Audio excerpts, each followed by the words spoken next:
যাদের ভুঁড়ি আছে তাদের কিন্তু হার্ট অ্যাটাকের ঝুঁকি প্রায় 40 গুণ বেশি। আসলে হার্ট হচ্ছে, আপনি জানেন, আমাদের শরীরের সবচেয়ে একটা স্মার্ট অর্গান এবং জন্ম থেকে মৃত্যু পর্যন্ত প্রতিনিয়ত বিট করে আমাদেরকে বাঁচিয়ে রাখছে। তো হার্ট যদি একবার বন্ধ হয়ে যায় আমাদের লাইফ কিন্তু শেষ। তো আমাদের মাতৃগর্ভ থেকে যখন হার্টের বিট শুরু হয়ে যায় তখনই কিন্তু হার্টের কার্যক্রম শুরু হয়ে যাচ্ছে। তো হার্টকে যদি সুন্দর, সতেজ, সুষ্ঠুভাবে রাখতে চায় তাহলে ফুড হ্যাবিট, আপনি যেটা বলছিলেন, এটা একটা গুরুত্বপূর্ণ ভূমিকা রয়েছে। এখন ফুড হ্যাবিট বলতে যেটা আমরা বলি যে একটা heart healthy diet, that means একটা ব্যালেন্স ডায়েট যেখানে আমাদের যে কার্বোহাইড্রেট, প্রোটিন, ফ্যাট সেটা একটা সামঞ্জস্য থাকবে।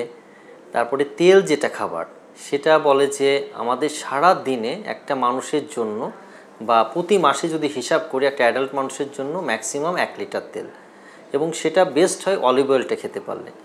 আর যদি অন্য মানুষ, আমাদের দেশে তো অলিভ অয়েল আসলে খুবই কস্টলি, সেটা যদি নাও খাওয়া যায়, যেটা আমাদের পিওর সয়াবিন তেল, সেটাও কিন্তু ভালো।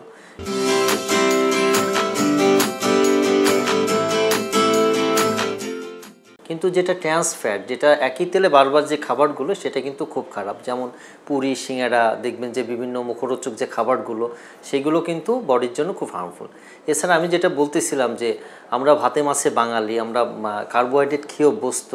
আমরা একটু দেখা যাচ্ছে যে এখন যে গ্রোয়িং ট্রেন্ড শহর কেন্দ্রিক এসে, সেটা হচ্ছে যে অনেক ধরনের প্রসেস ফুড থাকে যেগুলো খুব র্যাপিডলি বানায়, প্রসেস করে খেয়ে ফেলছি আমরা। একটু যখন আসলে খাবার দাবার গ্রহণ করা হয়, একটা বাচ্চা যখন বাসা থেকে শুরু করে তার স্কুল টিফিন থেকে, তখনই কিন্তু আসলে ফুড হ্যাবিটটা তৈরি করা উচিত যে কি দিচ্ছি। বাবা মার সচেতন থাকা উচিত যে আমার বাচ্চাটা টিফিনে যাচ্ছে, তাহলে কি নিচ্ছে। আমাদের ব্যস্ততার জন্য হয়তো করি না, কিন্তু একটু ধৈর্য সহকারে যদি আমরা তাদেরকে একটু ফ্রুটস দিই, তাদেরকে দেখা যাচ্ছে যে বাসায় হোমমেড খাবার তৈরি করে দিই, বেকারির খাবার বা কুকিজ বা বিভিন্ন ধরনের বেকারি আইটেম না দিয়ে, দ্যাট উইল বি গুড। তাহলে বাচ্চা বয়স থেকে যেমন তার লাইফটাই হেলদি হবে, স্বাস্থ্যটাই হেলদি থাকবে, হার্টটা ভালো থাকবে। বয়স হয়ে গেলে দেখবেন যে এক ট্রেন্ড হয়, যেমন আমরা ছোটোবেলায় গ্রামে মানুষ হয়ে আসছি, তো আমাদের ফুড হ্যাবিট যেমন সবই খেতাম, ধরেন ভাত, মাছ, শাক, সবজি, কিন্তু আমার বাচ্চারা দেখা যাচ্ছে যে সে তো যেহেতু শহর কেন্দ্রিক, সে চিকেন ছাড়া খাচ্ছে না। হ্যাঁ, যাই রান্না করেন মাথায় একবার সেট হয়ে আছে চিকেন খেতে হবে। তো এই ব্যাপারটা খারাপ।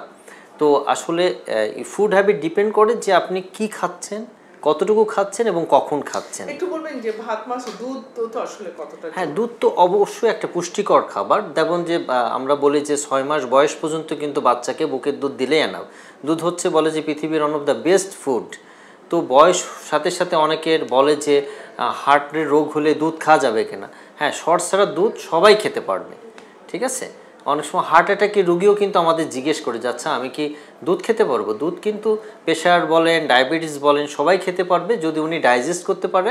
শর্ট ছাড়া দুধ বডির জন্য খুব ভালো। আর আপনি ঝুঁকির কথা বলছিলেন যে ভুঁড়ি যাদের আছে বা এরকম, যে তাদের ঝুঁকিটা অনেক বেশি, এটা যদি একটু বলেন। এক্স্যাক্টলি, গবেষণায় ইদানিং দেখা গিয়েছে যাদের ভুঁড়ি আছে এবং ভুঁড়ি নাই, যাদের ভুঁড়ি আছে তাদের কিন্তু হার্ট অ্যাটাকের ঝুঁকি প্রায় 40 গুণ বেশি, ঠিক আছে।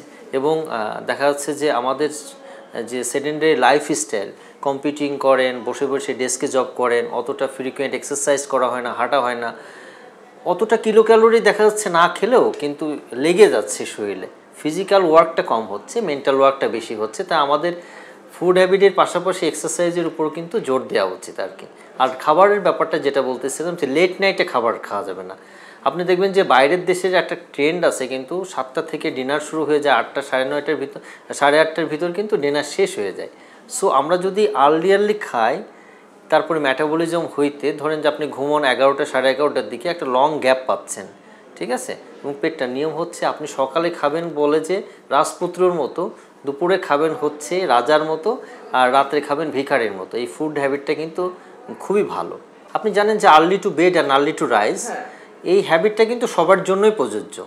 হ্যাঁ, অনেক সময় ছোটো বাচ্চা, বেবিদের ক্ষেত্রে তাদের স্টোমাক ছোটো থাকে, ফ্রিকোয়েন্ট ফিডিং করতে হয়, কিন্তু সেটা ডিফারেন্ট। কিন্তু আপনি মোটামুটি গ্রোয়িং এজে থেকে কিন্তু লেট নাইটের খাবারটা অ্যাভয়েড করাই উচিত।